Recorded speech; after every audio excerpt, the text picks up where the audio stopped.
The Samsung Galaxy Z Flip 7 is a great flip phone that gives you the best Samsung's mobile might in a package that's innovative and polished. To say it's an improvement over past Galaxy flip phones would be an understatement.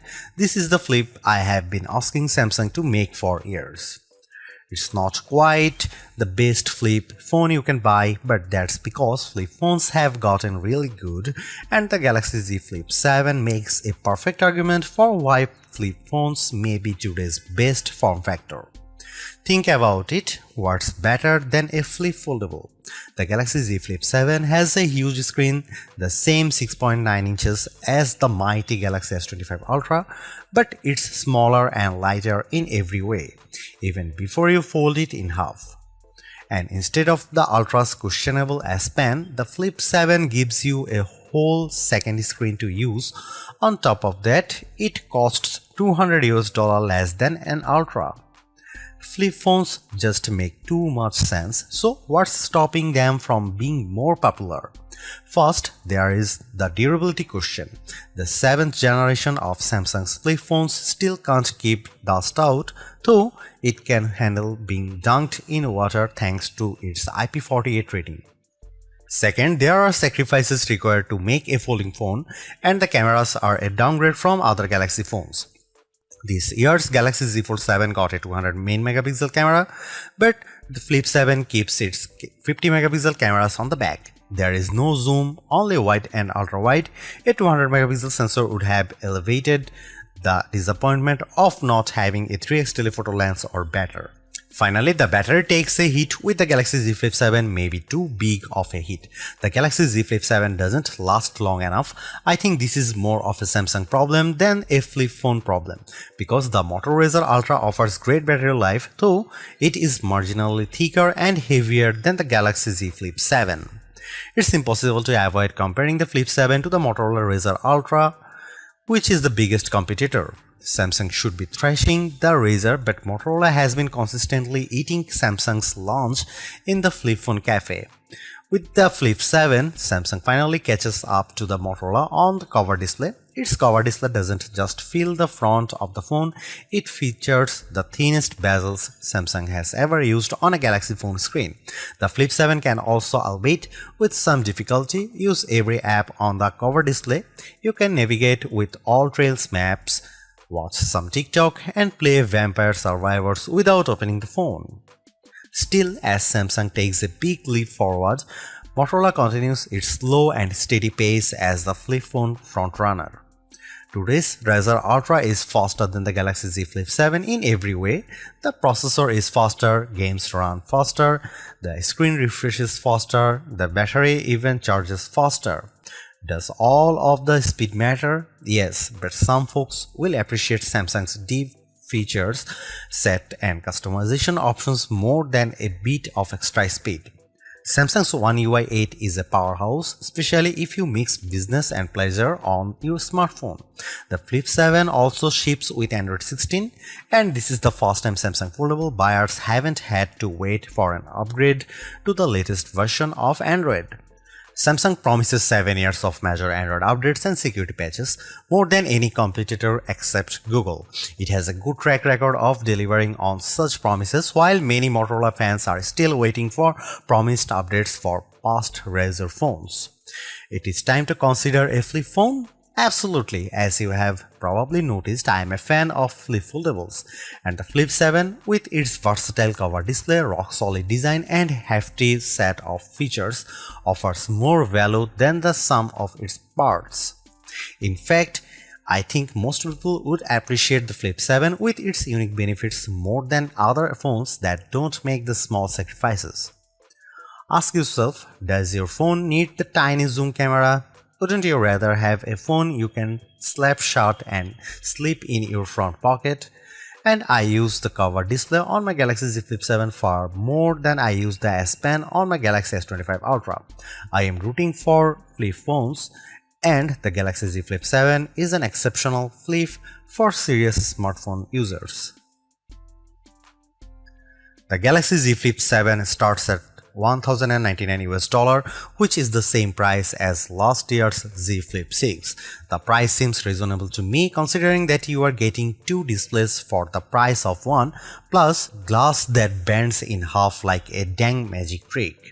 Galaxy Z Flip phones used to seem pricey, but the rest of the phone world has slowly crept up to meet Samsung.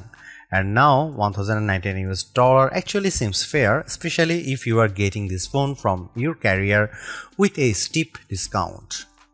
The Galaxy Z Flip 7 costs more than an iPhone 16 Pro and less than an iPhone 16 Pro Max. It costs the same as a Google Pixel 9 Pro XL or Samsung's new and thin Galaxy S25 Edge. Most importantly, the Flip 7 costs less than the new Motorola Razr Ultra 2025 in the US, where the Razr Ultra starts at $1,299 US. At launch, the Galaxy Z Flip 7 only comes in 4 colors, while last year's Flip 6 was available in 7 hues. Mint and color red are exciting. Jet black and blue shadow are more staid.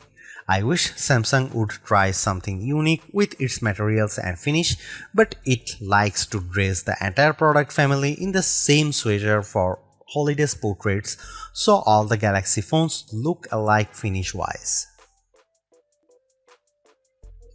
While Samsung admitted that the Galaxy Z Flip 7 would use its own Exynos 2500 processor instead of the Snapdragon 8 Elite for Galaxy found in every other flagship Galaxy phone this year, it was like a record scratch moment from a comedy show.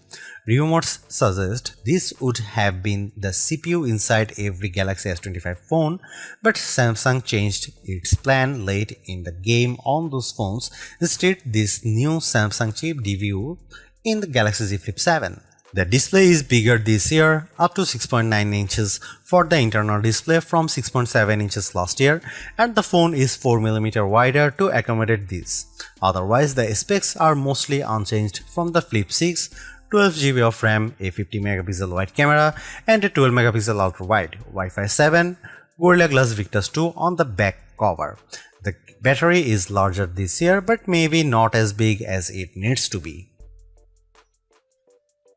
After years of me complaining that the Galaxy Z Flip wasn't using enough of its cover space for the front screen, Samsung finally listened.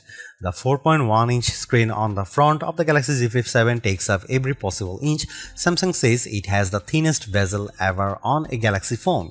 The Flip 7's cover screen looks like the future of phone displays, and I am excited for the internal screen to catch up with a bezel this slim. Otherwise, the phone is a standard 2025 Galaxy model. It has flat sides with the power and volume buttons on the right. The power key acts as an effective fingerprint scanner, though it's more recessed than the power button on other Galaxy phones, and it was hard to find in the dark. The Galaxy Z Flip 7 has a good set of cameras that took photos I enjoyed sharing. Images taken with Samsung cameras usually pop with bright colors and a highly sharpened look, but I have noticed on the last couple of phones that Samsung has been toning down this artificial look for a more natural photography style, closer to what the iPhone produces. I am all for it. Don't worry, Samsung fans, you still get photos that look great, especially if you opt for Samsung's specialized modes. Samsung's portrait mode is probably the best on any smartphone. It isolated my subject neatly and blurred the background for a gorgeous look. Samsung's food mode is by far the best camera phone mode for taking food photos. I reach for my Galaxy phone whenever I bake something tasty and I want to share it.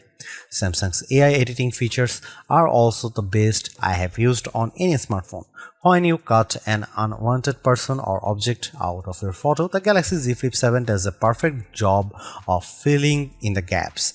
If there are floors, board, or vertical blinds behind them, it fills this in seamlessly. Of course, the Galaxy Z Flip 7's coolest camera trick is letting you use the cover display as your viewfinder for photos. You can take selfies at the full 50 megapixel resolution when you point the main camera at yourself and use the cover display.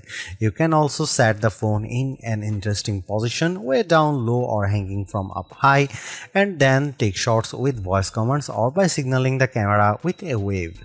My only complaint is that lack of a real zoom lens. I have a kid who plays sport and the digital zoom isn't good enough to capture him on the field. If you take photos from far away often, you will miss the lack of real zoom. Maybe Samsung should try a zoom camera instead of an ultra-wide on the Flip 8. Here are some camera samples of the Samsung Galaxy Z Flip 7.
In the end, while not absolutely perfect, the Galaxy Z Flip 7 represents a major step forward for Samsung's pocket-sized foldable series.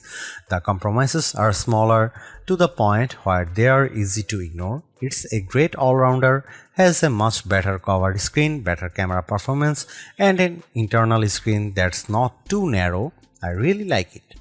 You could argue that Motorola Razr 60 Ultra makes better use of the cover screen, and I'd agree with that assessment, but with the build quality, display quality, software optimizations, and improved cameras, the Galaxy Z Flip 7 is much closer to competing with Motorola's Super Clamshell. And in some ways, it's actually better. This is a wonderful phone and one that's a joy to use.